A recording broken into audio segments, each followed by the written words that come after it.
Son Excellence. Je donne maintenant la parole à Son Excellence Walid Al-Moualem, vice-premier ministre et ministre des Affaires étrangères et des expatriés de la République arabe syrienne.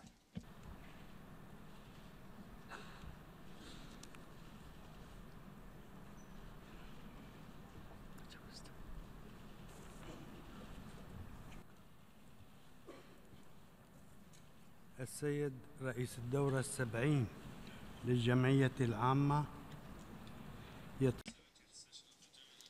Madame la Présidente,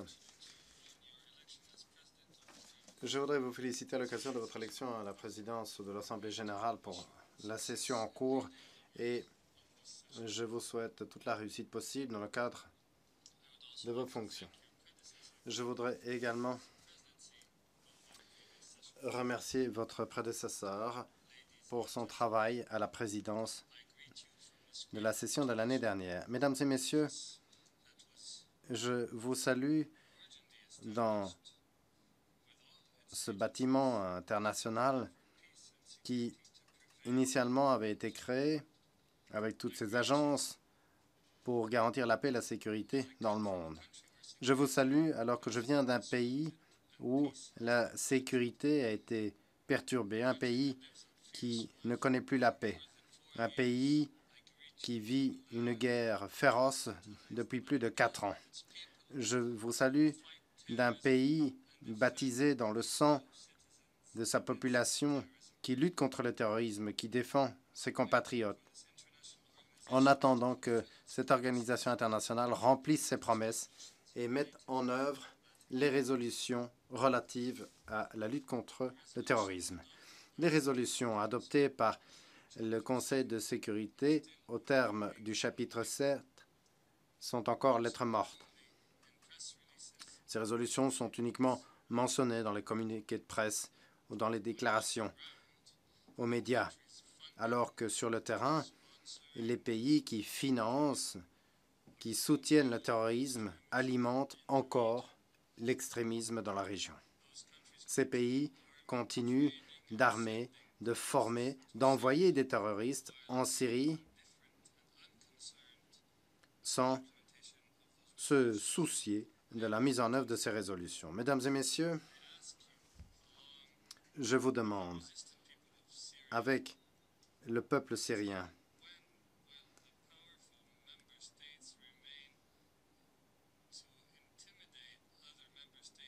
combien de temps nous allons attendre encore pendant que les États membres puissants intimident les autres États membres qui veulent appliquer le droit international? Et quand va-t-on mettre fin à ces actes criminels contre la population syrienne? Pourquoi tout ce silence?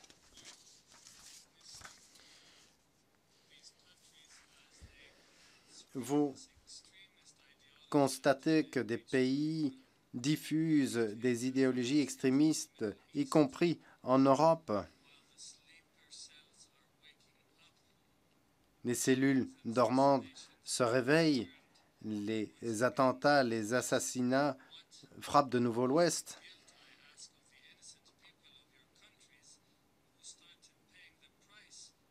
Les populations innocentes de vos pays ont commencé à payer le prix du soutien au terrorisme apporté par certains de vos responsables politiques. Vous savez mieux que quiconque que le terrorisme est une idéologie qui ne connaît pas les frontières. Vous savez que lorsque ce monstre est libéré, il ne se limite pas à certains pays.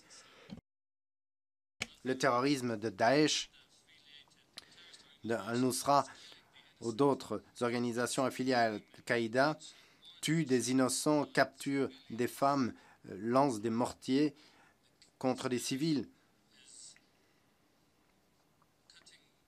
Ce terrorisme détruit également des civilisations, du patrimoine, y compris un patrimoine mondial qui appartient donc à l'ensemble de l'humanité, tels que les tombes de Balchamin et de Bel, sans parler du meurtre de nos archéologues. Pourquoi certains de vos gouvernements soutiennent des pays qui ont l'habitude d'exporter leurs crises à l'extérieur de leurs frontières? Pourquoi les soutenez-vous alors que vous savez qu'ils ne produisent que destruction? Comment des pays développés qui sont gouvernés par des parlements sont des alliés de pays qui n'ont pas de parlement, qui ne reconnaissent pas une partie active de la société, les femmes? Comment vos pays peuvent-ils accepter les idées de djihad sexuel? Comment peuvent-ils accepter que l'on coupe des mains, que l'on brûle des personnes, que l'on détruise de manière systématique les monuments historiques? Mesdames et messieurs, la Syrie continuera de lutter contre le terrorisme dans ses discours et dans les faits. Et l'armée syrienne est capable de débarrasser le pays de ces terroristes. Malgré tous les sacrifices, malgré le prix élevé que nous avons déjà payé et que continuons de payer avec le peuple syrien, qui a déjà versé un lourd tribut en vie, en termes de sécurité et de qualité de vie, nous continuerons de lutter. Le devoir de la communauté internationale, c'est mettre fin à ce flux de terroristes qui vient en Syrie d'une centaine de pays, d'après les informations des Nations Unies, afin de mettre sur pied un califat qui, comme vous le savez tous, ne se limitera pas à la Syrie ou à l'Irak. Les chefs de ce califat ont déclaré plusieurs fois que leurs objectifs, c'est d'étendre ce califat de la Mecque au nord de l'Europe afin de restaurer la gloire du califat historique selon leur interprétation. Si vous ne vous opposez pas aux États membres qui soutiennent le terrorisme, alors la vague de violence qui a déferlé sur la Syrie, l'Irak et la Libye ne s'arrêtera pas. Monsieur le Président, la Syrie a toujours demandé qu'il y ait un dialogue politique. Notre vision s'est avérée être correcte. La Syrie ne peut pas mettre en œuvre des mesures politiques démocratiques, à savoir des élections, l'adoption d'une nouvelle constitution, alors que le terrorisme frappe des civils innocents dans notre pays. Comment pouvons-nous demander au peuple syrien de se rendre aux urnes alors que les rues ne sont pas sûres, ils ne sont même pas en sécurité chez eux, alors même que des missiles ou des tirs de mortier sont lancés contre des groupes terroristes qui sont soutenus par des pays que nous connaissons bien. Néanmoins, nous sommes toujours convaincus qu'un dialogue politique doit s'installer. Nous voulons préserver la souveraineté nationale, l'unité du territoire syrien. Nous voulons maintenir les institutions de l'État, nous voulons les développer, les améliorer, améliorer leur fonctionnement. Et la seule manière de trouver une solution politique, c'est d'opter pour un dialogue national géré par la Syrie sans interférence étrangère. C'est sur cette base que la Syrie a convenu de participer à Genève 2, à Moscou 1 et 2.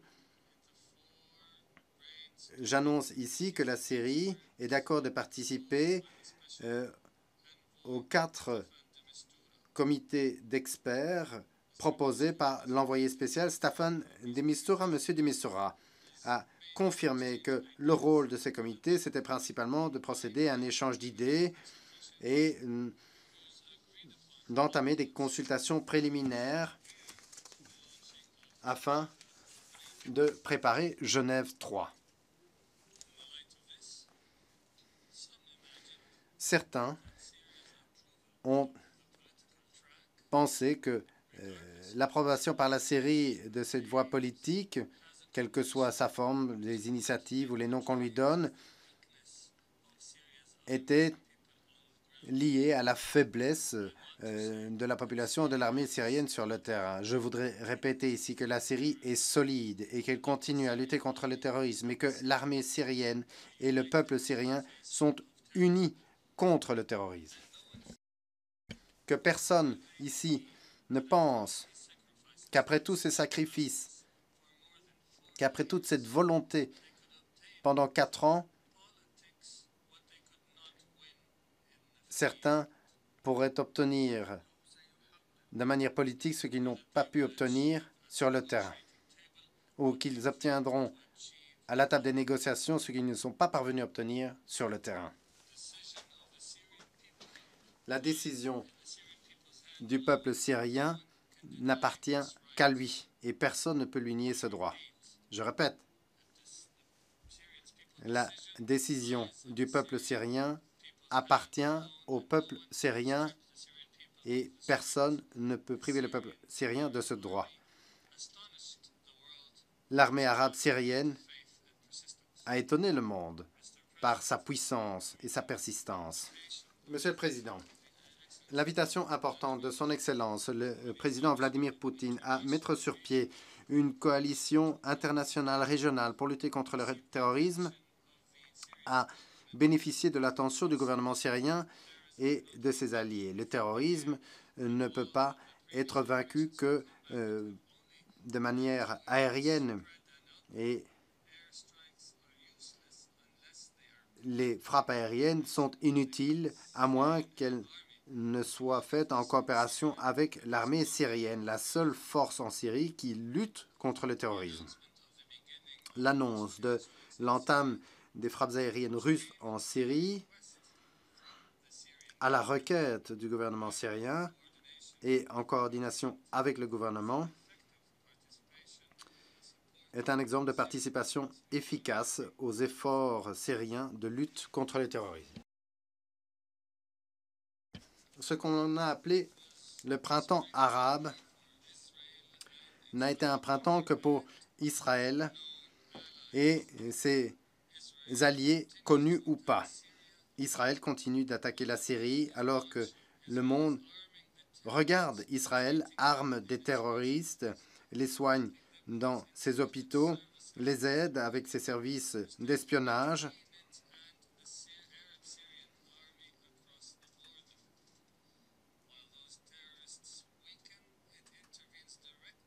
Lorsque ces terroristes sont affaiblis, Israël intervient directement par des frappes aériennes ou des tirs de mortier, tout comme la Turquie d'ailleurs, que ce soit à Alep ou à Idlib. Et c'est ce que l'Arabie saoudite et le Qatar font également.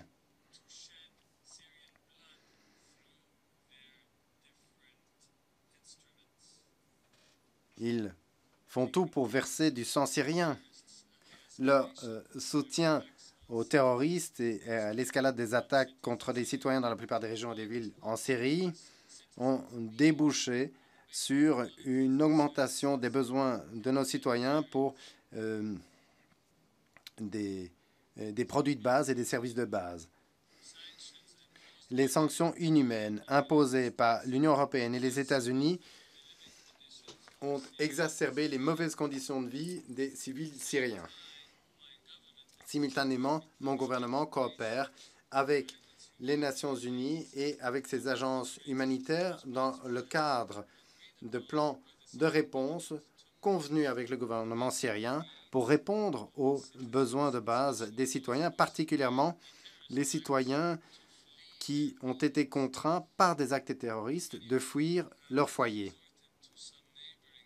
Bon nombre d'entre eux ont dû fuir vers des pays voisins. Certains de ces pays les ont accueillis dans des camps pour les former au maniement d'armes ou dans des installations qui ressemblent à des installations de détention ou d'isolement.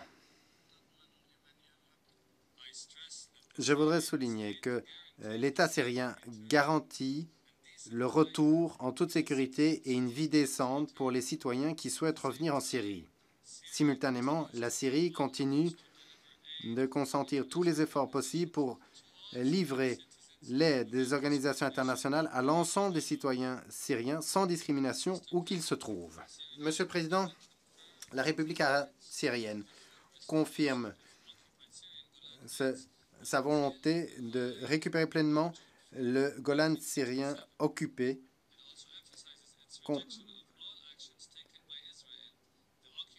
tel qu'il était en 1967. Il souligne également son rejet de toutes les actions prises par Israël, la puissance occupante, pour changer ses caractéristiques démographiques, géographiques et naturelles, en violation claire des résolutions pertinentes du Conseil de sécurité, en particulier les résolutions 497 de 1981 et 465 de 1980. La Syrie confirme également que la question palestinienne est essentielle aux yeux du peuple syrien. Nous soutenons les droits légitimes et inaliénables de nos frères palestiniens, particulièrement le droit de retour, le droit à l'autodétermination et le droit à créer un État indépendant avec pour capitale Jérusalem. Monsieur le Président, à la fin 2013, la Syrie a accepté une initiative du président de la Fédération de Russie, son Excellence Vladimir Poutine, et a rejoint la Convention pour l'interdiction des armes chimiques. Car nous pensons qu'il est nécessaire de créer au Moyen-Orient une zone exempte d'armes nucléaires et d'armes de destruction massive. Nous avons prouvé au monde entier notre engagement contre toute utilisation d'armes chimiques. La Syrie a rempli les obligations découlant de son adhésion à la Convention. Et ce, malgré la situation difficile que nous connaissions. S'il n'y avait pas eu coopération de la Syrie avec la mission conjointe